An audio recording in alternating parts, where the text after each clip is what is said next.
ఇశ్రాయేలీయులు గమనించింది ఏంటంటే, దేవునికి వ్యతిరేకంగా మాట్లాడితే పాపం చేసినట్లా ఇశ్రాయేలు అదే మాట అంటున్నారు, మేము మాట్లాడి పాపం చేశాం.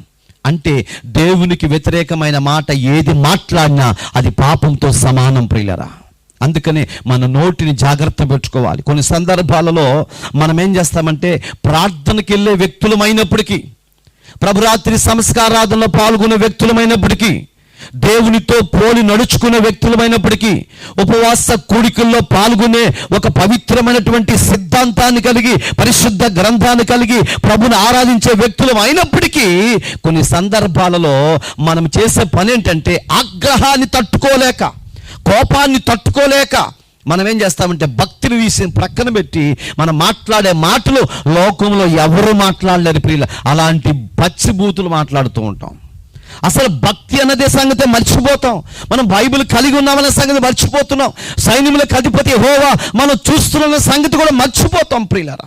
మర్చిపోయి మన జీవితాన్ని దేవునికి మనకు దూరం చేసేసుకుంటాం కేవలం నీ నోటి మాటల వల్లే. నోటి మాటల వల్ల దేవునికి ఏమైపోతాం, మనం దూరం అయిపోతాం. ఇద్దరు స్నేహితులు ఉన్నారు, ఆ ఇద్దరు స్నేహితులు విడిపోట కారణం ఏమొద్దండి, ఒక్క మాట అంటే చాలు వాళ్ళు విడిపోతారు. డబ్బు పోయినా సంపాదించుకోవచ్చు, మాట అంటే దాన్ని తిరిగి తీసుకోలేమంటారు. అంటే నోటి మాటల చేత మనుషులు విడిపోతారు, కుటుంబాలు విడిపోతారు, అన్నదమ్ములు విడిపోతారు, తోడుకోడలు విడిపోతారు, అత్తమామలు విడిపోతారు, ఎంతోమంది విడిపోతారు. అలాగే దేవునికి నీకున్న సంబంధం కూడా తెగిపోయింది ప్రియులారా, కేవలం నీ నోటి మాటల వల్లే. ఇప్పుడు మీరు గమనించారండి, నోటి మాటలు మాట్లాడటం వల్ల వీళ్ళు ఏమంటున్నారంటే, మేము పాపము చేశామయ్యా. వీళ్ళు ఏమన్నా అన్నారా? పోని ఇశ్రాయేలీయులు ఏమన్నా మోషేని తిట్టడం కానీ ఏం జరగల. ఏమన్నారు? మోషే మమ్మల్ని ఇక్కడికి ఎందుకు తెచ్చావయ్యా, చంపటానికేనా? ఓ చిన్న మాటగా, చిన్న మాట కూడా దేవుడు పట్టించుకుంటాడా? చిన్న మాట కూడా దేవుడు పట్టించుకుంటాడు. లోకం పట్టించుకోకపోవచ్చు, మనుషులు పట్టించుకోకపోవచ్చు, కానీ యేసయ్య రక్తములో కడగబడిన నీవు ప్రతి మాట జాగ్రత్త కలిగి మాట్లాడాలి. లేకపోతే నా దేవుడు పట్టించుకుంటాడు.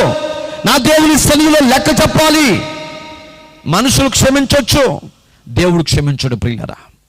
ఎవరైనా క్షమించవచ్చు, నా దేవుడు మాత్రం క్షమించడు. అందుకని ప్రతి మాట ఎలా ఉండాలంట, జాగ్రత్త కలిగి ఉండాలి. ఈ నాలుక గబగబ మాట్లాడి లోపలికి వెళ్ళి కూర్చుండేది. తర్వాత దెబ్బలు పడేది ఎవరికమ్మా? యూపుకి. అందుకే యూపు పొద్దున లేసి నాలుగుకి నమస్కారం చేసేదంట. అమ్మ తల్లి నీకు దండం పెడతా, నువ్వు మాట్లాడతావు, మెదకుండా లోపలికి వెళ్ళి కూర్చుంటావు, ఇక తర్వాత ఊళ్ళో వాళ్ళు మొత్తం వచ్చి నన్ను యూపు సాపు చేస్తారు, తల్లి నీకు నమస్కారం, ఇవాళ తెల్లారు లేచిన దగ్గర నుంచి నువ్వేం మాట్లాడొద్దని చెప్తా ఉండదంట. ఎన్నిసార్లు దండం పెడితే అంత లడలడా వచ్చేసింది, గబగబ మాట్లాడేది లోపలికి వెళ్ళిపోయిందండి. ఎవరైనా నీ నాలుగు మాట్లాడింది కాబట్టి నాలుగుది బయటికి అని చెప్పి నాలుగుని కరబెట్టి కొడతారా? కొట్టరు. నాలుగును కొట్టరు. దేన్ని కొడతారు? యూపును సాపు చేసేస్తారు అంతే. దేవునికి మహిమ కలుగును గాక. మనం కొన్ని సందర్భాల్లో గమనించాలి.